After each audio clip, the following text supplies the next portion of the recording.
Biologists from the Florida Fish and Wildlife Conservation Commission were flying a whale survey near the Georgia-Florida border on February 24th when they spotted a freshly dead humpback whale 26 miles east of Cumberland Island, Georgia. That afternoon, they boated to the carcass and attached a satellite tracking buoy with a cable around the flipper. This would allow us to track where the carcass drifted and perhaps tow it to shore for a necropsy to find out how it died. Photographs of the carcass confirmed it was the same one-year-old whale that was seen in skinny and sickly condition several times off of Georgia and Florida this winter. In fact, it was seen alive just 4 days prior. The next day, on February the 25th, a whale survey team from Sea to Shore Alliance and the National Oceanic and Atmospheric Administration spotted the carcass again. This time there was a long slick of blood and oil trailing from the carcass and 10 or more sharks feeding on it, including a large white shark approximately 12 feet long.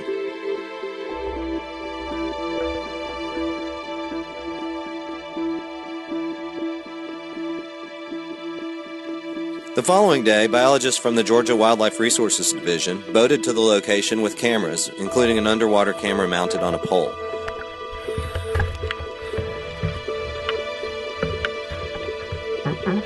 We wanted to search for clues as to how the whale died.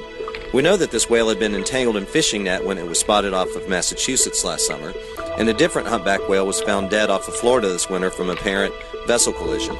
Unfortunately for us, the whale was so badly scavenged by sharks that the cause of death was impossible to determine.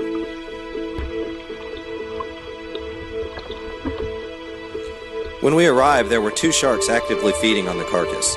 This white shark was approximately 9 to 10 feet long.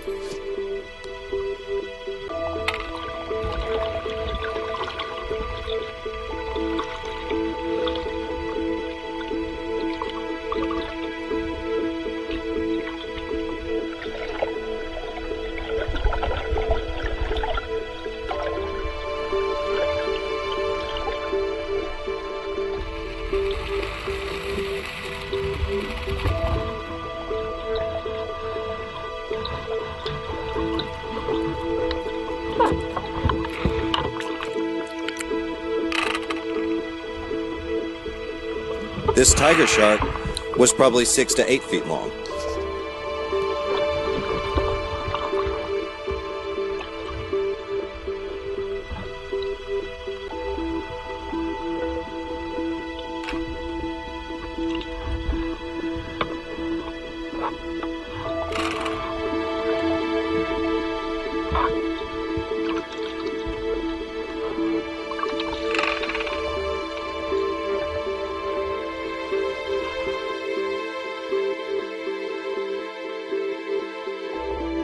Two days later, on February the 28th, the Florida team found the carcass again.